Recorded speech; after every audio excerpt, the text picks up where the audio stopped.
മാരുതി 800 സ്റ്റാർട്ടിങ്ങിൽ തന്നെ പൊട്ടിത്തെറിച്ച് കത്തിപ്പോയൊരു സംഭവം. 2 കുട്ടികൾ മരിച്ചുപോയി. പിന്നെ അതിലുള്ളവരുടെ നില ഗുരുതരമാണെന്നൊക്കെ പറയുന്നുണ്ട്. അപ്പോൾ ഒരുപാട് അപകടങ്ങൾ ഇപ്പം സംഭവിക്കുന്നതെന്ന് പറഞ്ഞാൽ പിന്നെ പല വണ്ടികളും കത്തിപ്പോകുന്ന ഒരു ഇഷ്യൂസ്, BS6 വണ്ടികൾ വരെ കത്തിപ്പോകുന്നുണ്ട്. അത് വയറിങ് ഇഷ്യൂസ് ആണെന്നൊന്നും അറിയില്ല, ഒന്നും നമുക്ക് പറയാൻ പറ്റില്ല.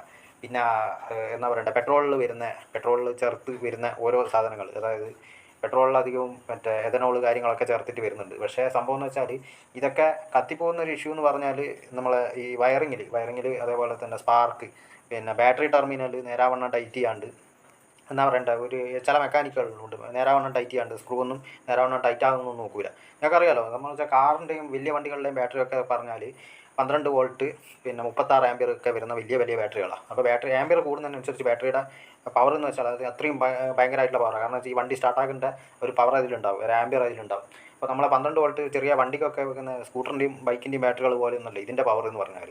ഇതിൻ്റെ ടെർമിനലുകൾ നേരാവണ്ണം ടൈറ്റ് ആയിട്ടില്ലെങ്കിൽ അതിൻ്റെ അടുത്ത് തന്നെ ചെറിയ പെട്രോളിൻ്റെ ചെറിയ ഭാഗം എന്താ പറയേണ്ട ലീക്കേജ് ഒക്കെ ഉണ്ടെങ്കിൽ നേരെ സ്പാർക്ക് പോകുന്നത് നമ്മൾ ഇതങ്ങ് അടക്കുമ്പോൾ, എന്താ പറയുക, ഫ്രണ്ടത്തെ ബോണറ്റ് അങ്ങ് അടക്കുമ്പോൾ ഇതിൻ്റെ സ്പാർക്ക് നേരെ അതിൻ്റെ ഭാഗത്തേക്കാറ്റം പോയിട്ടുണ്ടെങ്കിൽ തീർന്ന്. കാരണം എന്ന് വെച്ചാൽ പെട്രോളിന് അത്രയും എന്താ പറയുക ചെറിയൊരു സ്പാർക്ക് മതി പെട്രോളിൽ കത്തി മറ്റേ വണ്ടി മൊത്തം നശിക്കാൻ. അപ്പോൾ സംഭവം എന്ന് വെച്ചാൽ ഇതിന് മുന്നേയും ഈ ഡസ്റ്ററുകൾ പോലത്തെ വണ്ടി, ടെറാനോ പോലത്തെ, ഡസ്റ്ററിൻ്റെ വേറെ വേർഷനാണ് ടെറാനോ, നിസാൻ ഇറക്കിയ. അപ്പോൾ ഈ 2 വണ്ടികളും കത്തിപ്പോയിട്ടുണ്ട്. കാരണം അതിൻ്റെ അകത്ത് ഒരു എക്സ്ട്രാ അഡീഷണൽ ഫിറ്റിങ്സും കാര്യങ്ങളൊന്നും ചെയ്യാത്തവരെ വണ്ടികൾ വരെ കത്തിപ്പോയിട്ടുണ്ട്.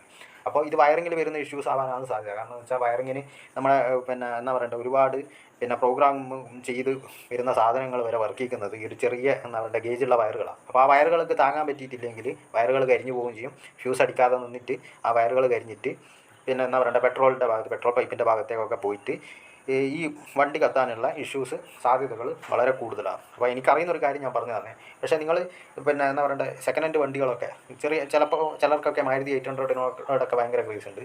അത് ഒന്നും നമുക്കിപ്പം പറയാൻ പറ്റില്ല, ഓരോരാളുടെ ആ ഒരു താല്പര്യത്തിനനുസരിച്ചായിരിക്കും പഴയ വണ്ടികളൊക്കെ വന്നു. പക്ഷേ പഴയ വണ്ടികൾ വാങ്ങുന്നതിനനുസരിച്ച് അത് മെയിൻറ്റെയിൻ ചെയ്യണം. കാരണം 15 കൊല്ലമൊക്കെ കഴിഞ്ഞ വണ്ടികളിലെ വയറിങ് കിറ്റുകളൊക്കെ എന്ന് പറഞ്ഞാൽ വളരെ ശോകമായിട്ടുള്ളതായിരിക്കും. കാരണം എൻ്റെ അടുത്തൊക്കെ കൊണ്ടുവന്നില്ല മാരുതി 800.